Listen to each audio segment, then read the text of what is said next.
y a à peine 5 ans, Rémi et Arnaud se sont lancés dans une drôle d'aventure. Faire du pain, mais pas vraiment dans une boulangerie classique. Nous sommes sur une petite exploitation agricole biologique, seulement 25 hectares de culture.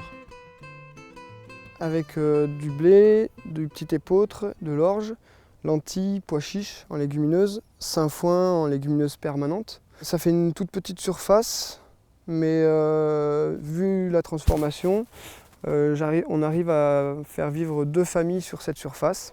Voilà une des clés pour permettre aux petites exploitations bio d'exister, la transformation. Pour le pain, il faut d'abord transformer la récolte en farine. Investir donc dans un moulin. Fabien Bénis, voisin de Rémi et Arnaud, a montré la voie. Un des premiers dans la région à produire et vendre lui-même sa farine bio. Ici, on est dans une région céréalière, certes, c'est le grenier des baronnies, mais par contre, on fait du grain de qualité, mais on ne fait pas de quantité. Donc on ne peut pas jouer dans la cour des grands. Et moi, ça ne m'intéresse pas de jouer dans la cour des grands. Donc c'est plus aller jusqu'au bout du produit, le transformer. En l'occurrence, je transforme en farine. Et après, je vends ma farine. Je vends ma farine à un boulanger local qui est à 10 km de là. Et puis après aux particuliers dans les boutiques.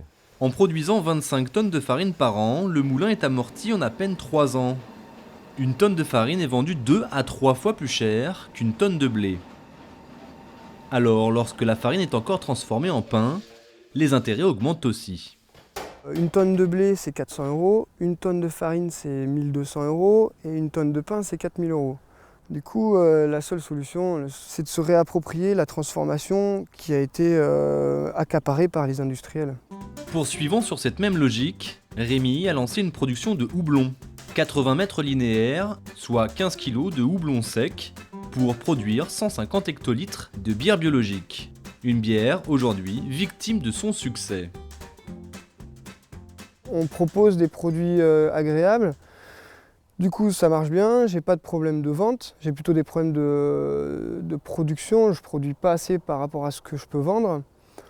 Ça, je trouve que c'est une situation assez confortable, j'en suis conscient, par rapport à des stocks qui me resteraient sur les bras. Une fois que le produit est bon, la commercialisation coule de source. Question commercialisation, pour le pain, une partie est livrée directement chez l'habitant. Il y a, disons, 30 lieux, une trentaine de lieux, et après, il y a quand même plusieurs regroupements, en fait. Des endroits où on met 3 ou 4 pains pour plusieurs personnes qui viennent et qui s'arrangent entre eux, quoi. C'est pour un peu, ça permet de limiter aussi les détours et tout. Le reste de la production sera vendu dans un magasin bio un peu spécial. Il est géré par Rémi, Arnaud et une quinzaine de producteurs locaux.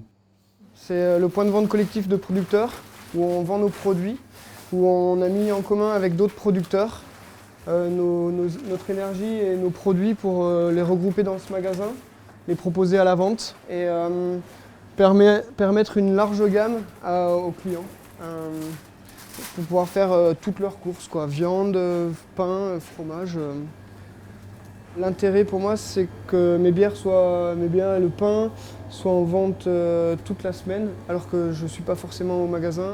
Soit Rémi, soit Arnaud devra assurer 3 demi-journées de permanence par mois.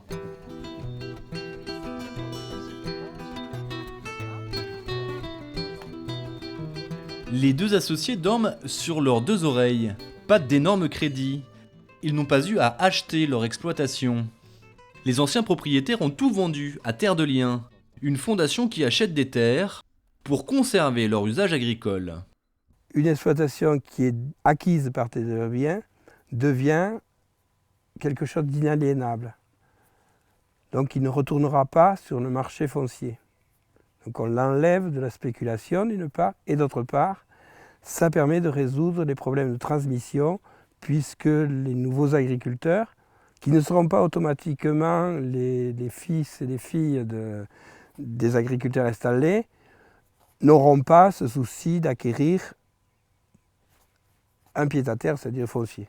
Terre de Liens récolte de l'argent grâce à un fonds d'investissement solidaire.